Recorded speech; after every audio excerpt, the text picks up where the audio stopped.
I won't beat around the bush. Dynasty Warriors 3 is a significant improvement over Dynasty Warriors 2 in every respect. But how does the game hold up that it's been 2 decades since its initial launch? Let's find out.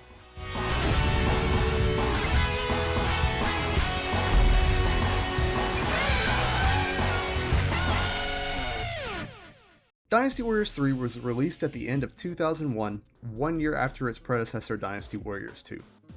Once again, you follow the story of one of a plethora of characters aligned with one of 3 kingdoms, the Wei, Wu, or Shu, in the 2nd century of China known as the Three Kingdoms period. The plot very loosely follows a dramatized novel of the period's chaos and intrigue known as the Romance of the Three Kingdoms.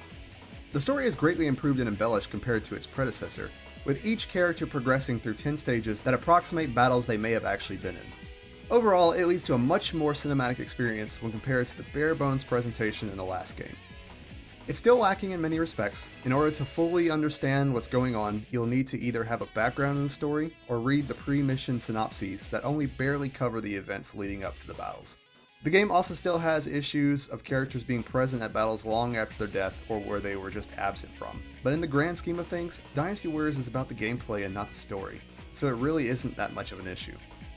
There are now a little over 20 battles in total, with most having multiple versions depending on which side your character was on. So there's significantly more variety when compared to Dynasty Warriors 2's whopping stage count of 8.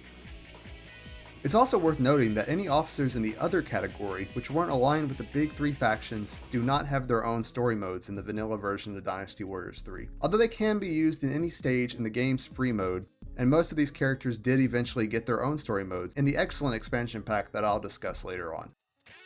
Similar to the last game, you take on the role of one of 41 iconic characters to mow down hundreds of enemy soldiers in famous battles from the Three Kingdoms period in China. This is up from the 28 characters from the last entry in the series, with 13 entirely new characters. Some of these characters are great additions to the game, either because of their compelling movesets or just because of their importance in the tale of the Three Kingdoms.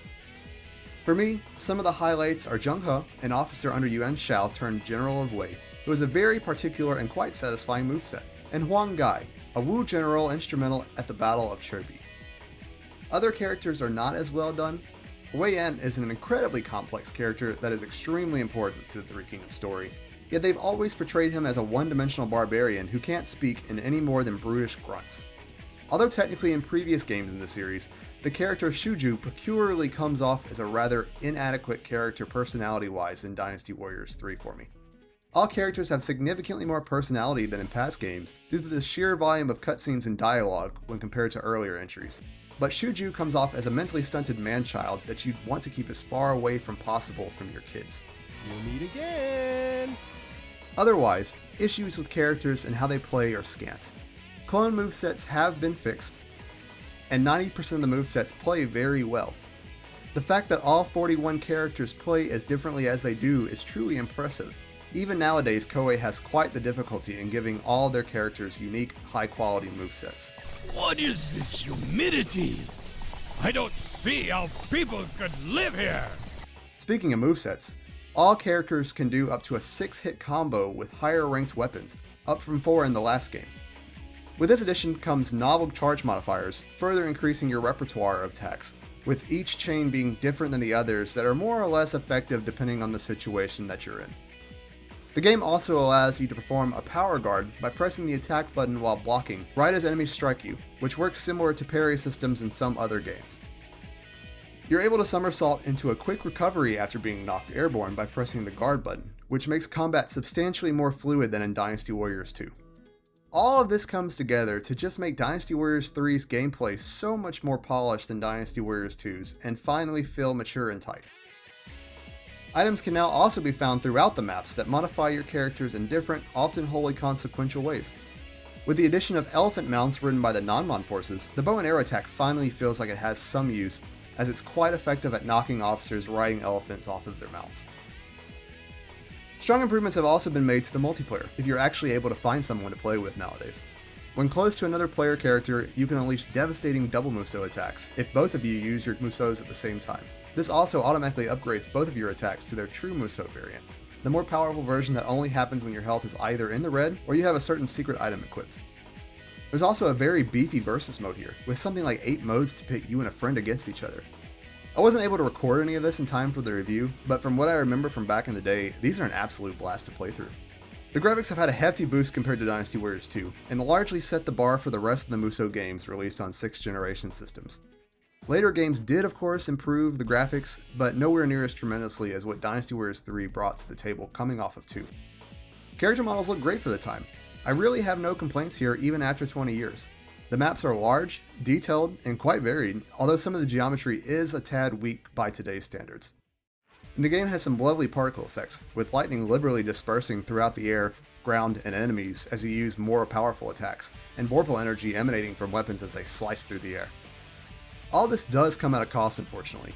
Fog is better than it was in the second game, but you're still not seeing more than 20 feet in front of you at any given time. You get used to it, but it will never not be annoying to get knocked off your horse from an arrow fired by an enemy off-screen. And if you're playing specifically the PS2 version, expect the game to dish out some serious lag. It makes the game feel almost unplayable in some areas by today's standards. It usually only happens momentarily when it does occur, but it's my single biggest gripe for the game. I guess it is understandable considering how much must be going on under the hood with all the characters on screen, and later games did alleviate the lag quite a bit, but boy is it annoying. I shall never forgive them. Never! Depending on your preferences, the sound design in Dynasty Warriors 3 may be the best in the series. Like other early Dynasty Warriors games, Dynasty Warriors 3 hammers down with its heavy guitar riffs, aggressive drums, and haunting synth. The composer has just turned the volume up to 11 in this game, however. The game's soundtrack is just so iconic and varied, and the later games are still taking inspiration or straight up reusing it. The game also now has full voice acting. Characters speak before and after battles, as well as in cutscenes and throughout gameplay. You can listen this time in both the English and original Japanese voice tracks, which is nice for those that want the option. Of course, no one would want to switch the voices to the Japanese version in this game, as its English dub is simply the best voice acting ever. You flaming idiots! Take this! Shall begin the counterattack. Don't be late. If I had anything negative to say about the sound design, it's that the English voice acting isn't complete per se. You still hear the Japanese voice actors when characters grunt or unleash their Musou attacks. Also, the lip syncing really leaves a lot to be desired. I know the technique wasn't as mature at the time as it is now, but in many places it doesn't even appear that they tried to fit the voices to the mouth movements. This is our land. We shall protect it. Unlike in many of the later Musou games, Dynasty Warriors 3 is hard. Very hard. When you first start playing the game, normal difficulty seems almost punishing.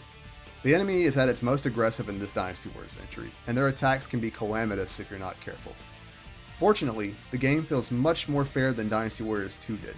Officers now only recover health or increase their attack and defense by charging, similar to how one charges a Musou, unlike in Dynasty Warriors 2, where their health increased or they received buffs non-stop and seemingly on a whim.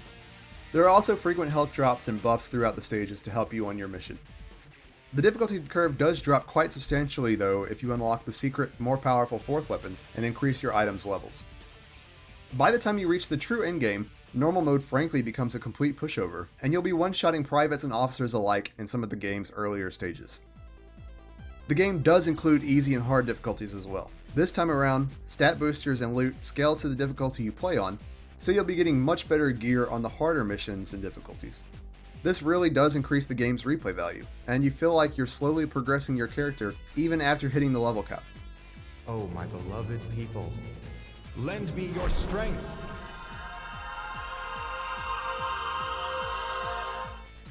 Overall, Dynasty Warriors 3 has an excellent difficulty curve, and I really wish the newer Musou games would go back to this method, or at the very least increase enemy aggression to this level again. The game has an abundance of modes and extras for players to experience. As alluded to earlier, in addition to regular items that can be found and equipped throughout the game, there are also secret items and weapons that can be unlocked by completing special objectives on the game's hard mode. These are a blast to try and unlock, and when equipped really make a huge difference in how your character plays. Items range from horses, such as Liu Bei's Hex Mark and Lu Bu's iconic Red Hair, to items that allow you to always use your true Musou attacks or keep from falling off of your horse when hit by arrows. The game's secret 4th weapons also greatly improve their individual characters' performances, and really are needed if you want to stand a chance on the game's harder difficulty. There really is a lot of variety here to be unlocked, and the only criticism that comes to mind is that unlike in later games, The secret 4th weapons look identical to their weaker 3rd weapon counterparts. That's really only a minor gripe, however, and if anything, there really is just too much to unlock in Dynasty Warriors 3, and it'll take time to get the best versions of some of the game's non-secret weapons as well. It's finally time. Yes! There's also a new challenge mode in the game, which, like its name implies, allows you to choose a character to progress in one of 2 challenge stages. These include an endurance mode, where you try to defeat as many officers as possible without dying, and time attack, where you try to defeat 100 enemies as fast as possible.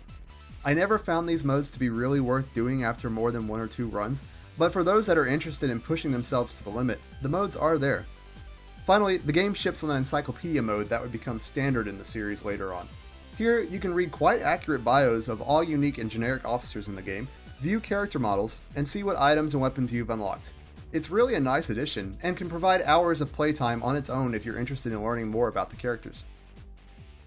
With the game's numerous story modes and almost limitless replayability to improve your characters and items, the game easily contains hundreds of hours of content to be experienced. Like with Dynasty Warriors 2, the question isn't if the game has enough content, but if it's worth spending the time to play through nowadays. The game was released for both the PlayStation 2 as well as the Xbox, and both versions are dirt cheap. Unfortunately, the PS2 version is absolutely plagued with slowdown and lag in some locations. The Xbox version has considerably less lag and graphically looks superior to the PS2 version, which may lead some to believe it is the superior version to get. Unfortunately, only the PS2 version of the game received the stellar Extreme Legends expansion, which added enough content to warrant it being discussed on its own. So as it stands, the PlayStation 2 version is the version to get if you want to fully experience what Dynasty Warriors 3 can potentially offer. Although I personally go for one of the later 6th generation Musou games if I could only choose one Dynasty Warriors game, I'd say Dynasty Warriors 3 is perfectly playable and quite enjoyable in the era of 4K gaming. If you haven't played a Musou game before, there's nothing wrong with picking this one up. Dynasty Warriors 3 is when Dynasty Warriors really grew into itself, and set the stage for not only the rest of the series, but the rest of the hack and slash subgenre. Again, I'd personally choose Dynasty Warriors 4 or 5 over this game, due to subtle gameplay improvements, but by even saying that, I feel like I'm doing not a small amount of injustice to Dynasty Warriors 3. All of the game's aspects are just executed so finely to make quite the beautiful finished product. By all means, if you consider yourself a fan of the Musou games, you really should consider giving Dynasty Warriors 3 a try. Thanks for tuning into my review of Dynasty Warriors 3. If you liked this video, be sure to drop a like, and don't forget to subscribe for more retrospective reviews of Dynasty Warriors and other Musou games. Thanks for watching!